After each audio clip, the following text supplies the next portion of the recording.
O ponto é, muita gente não vai ver, mas a gente tem uns quadros temáticos na nossa sala que a gente muda por episódio, né? Uhum. E hoje tem uma mulher sorridente ali, ó, novamente. Ela voltou. Só que da outra vez ela tava com uma cara meio azeda, hoje ela tá feliz. Tá mais tranquila. Tá sorridente. Por É. quê? Por que ela tá sorridente? Porque agora ela é a presidente da Petrobras. É. Deu tudo. Dona Magda. Dona Magda Chambriardi. E esse negócio, bom, não tinha como não chamar a atenção de todo mundo, porque a gente tá falando, acho que dá pra falar em vários aspectos que é a empresa mais importante do Brasil, vai. Com certeza. E foi aquela volta do sentimento do fim do ano passado, né? No fim do ano retrasado. Você não sabia direito se você comprava a Petrobras porque tá barata, ou se você ficava de fora porque o que estava por vir pode vir a representar um risco muito grande. Essa dúvida que estava lá quando o Jean Paul Prats entrou, voltou ainda mais forte. E aí que mora o problema. O acionista fica com medo por conta do dividendo, política de investimento da companhia que pode voltar a ser uma coisa parecida com o que teve no passado que não foi boa. 15% da bolsa depende dela. André, o que você achou? Você achou essa notícia, essa mudança? Vamos falar primeiro do ponto de vista da companhia mesmo. Depois eu acho que é legal a gente até falar do macro, o que isso sinaliza para você em relação ao macro. Mas em relação ao micro, a companhia, como é que foi a leitura de vocês sobre o caso? Operacionalmente, né, a Petrobras é uma empresa fantástica, né, tanto em termos de tecnologia, exploração em águas profundas, né. A empresa hoje a gente está produzindo 3,7 milhões de barris dia de petróleo, né. A gente está numa curva ascendente do pré-sal que deve fazer topo ali 2030, 2031 com 5,2 milhões, né. Desses 5,2 milhões, 80% disso é pré-sal. Lembrando que é uma empresa que o custo de extração dela é baixíssimo, é perto de $3. A commodity, que é o Brent, que ela vende a 80, né? Então é uma empresa, assim, operacionalmente, tanto da parte tecnológica, a parte de produção, absolutamente fantástica, né? E está rampando, né? Ela está receita crescente. Então, se a empresa fosse deixada quieta, né? Se fechassem a empresa, deixassem ela operando sozinha, deixasse o pessoal trabalhar quietinho, com o que eles sabem fazer, é de classe mundial, empresa estado da arte, né? E que o que está sendo sinalizado, né, com essas mudanças, né, aliás, isso já vinha sendo sinalizado desde o início do atual governo, né, aparentemente o presidente antigo da Petrobras não conseguiu entregar o que o governo estava querendo, né. E o que eles estão querendo? Né? Eles estão querendo uma outra alocação de capital. Né? Uma alocação de capital, estamos falando de construção de refinarias, né. O Brasil hoje não é autossuficiente no refino. No dia que o Brasil for 100% ele refinar tudo que ele consome, você inclusive pode desligar essa história de paridade de preço na cabeça do PT, né? Você desliga isso, você faz o preço do combustível que você quiser, porque você não depende de importação. E tem também toda essa questão dos investimentos em energia eólica, né? São essas fazendas eólicas aí em alto mar que eles pretendem fazer. Tanto o refino quanto essa questão eólica são naturalmente investimentos de menor retorno, né, de retorno esperado bem mais baixo do que a atual atividade da Petrobras, que é a questão do pré-sal.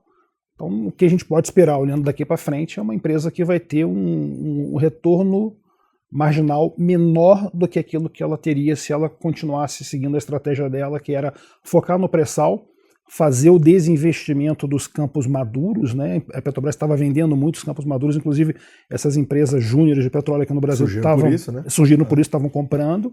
Se ela continuasse, se ela seguisse a trajetória estratégica dela, ia ser absolutamente fantástica a empresa.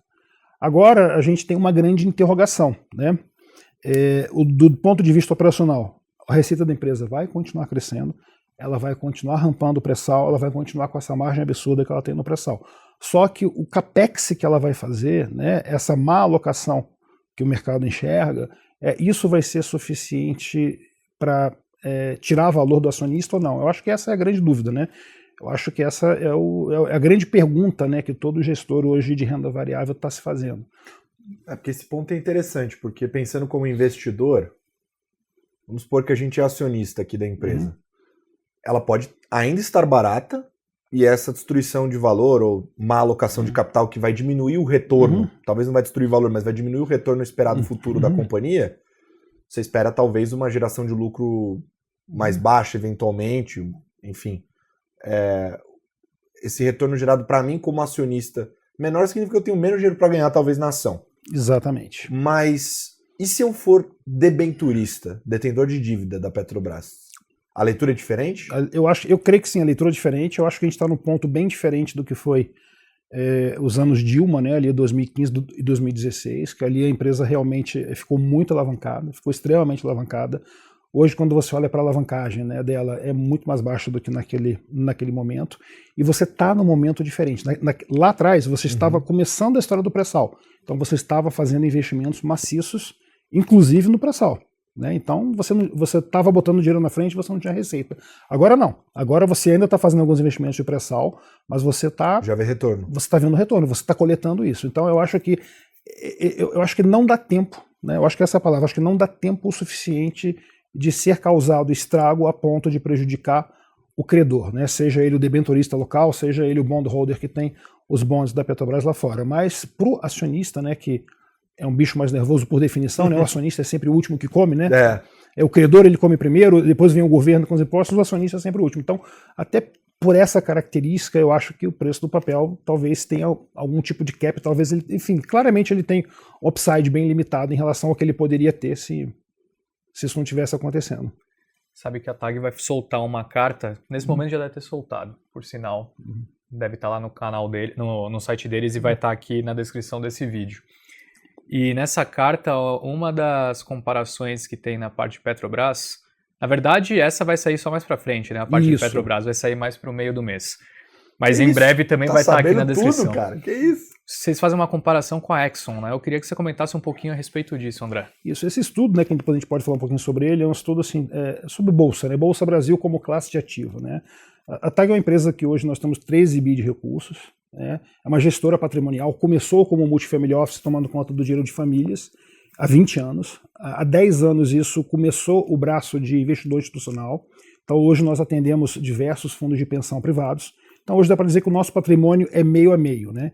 Então a gente tem um olhar sempre muito cuidadoso, a gente está sempre olhando e tentando entender o que faz sentido do ponto de vista de alocação para a realidade brasileira, né? Sem tentar pegar teorias de portfólio que vêm importadas lá de fora e que você tenta encaixar aqui no Brasil. Porque o Brasil tem muitas particularidades macroeconômicas, então a gente, dentro dessa ótica de estar tentando entender mais a fundo a questão da alocação, a gente falou, vamos tentar entender esse momento que a Bolsa está passando, né? Toda hora tem um post na internet, toda hora tem um meme, toda hora tem uma brincadeira, o pessoal fazendo que Bolsa Brasileira é o pior ativo do mundo, é o último do ranking.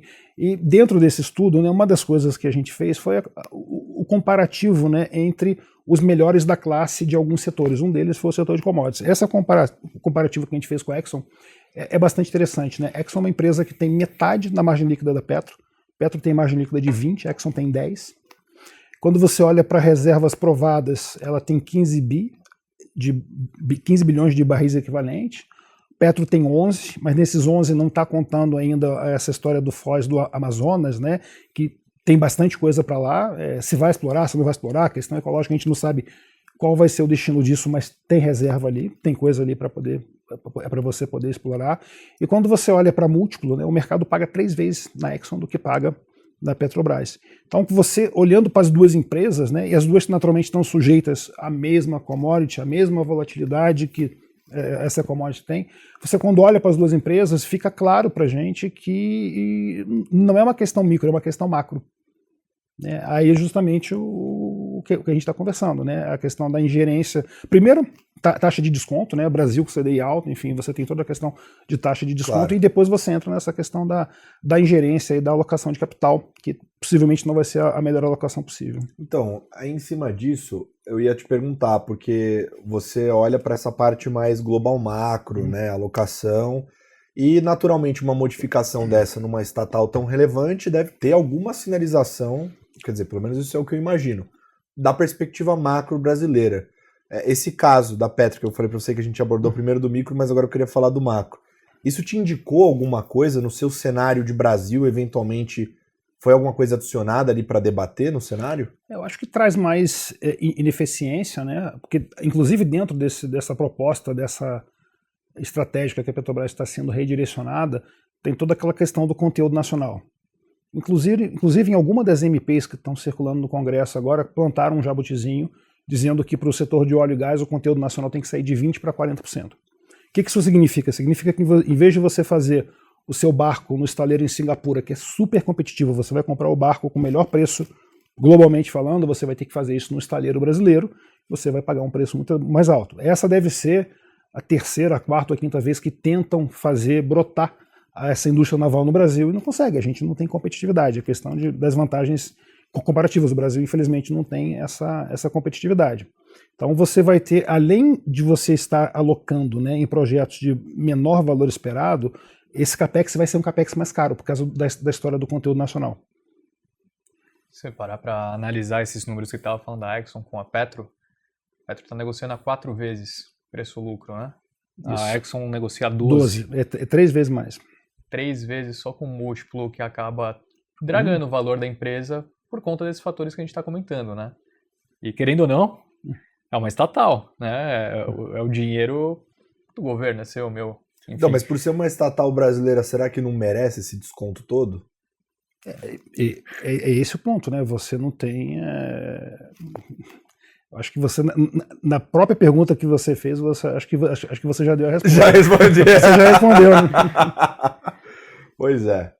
Bom, eu queria entrar um pouco mais a fundo nessa dinâmica de bolsa que a gente estava comentando aqui agora. A Petrobras compõe, é super importante, mas eu sei que nesse estudo tem muitas análises interessantes ali. A gente deu esse exemplo, né, da líder no mercado de petróleo, de commodity aqui no Brasil, com uma empresa comparativa lá fora.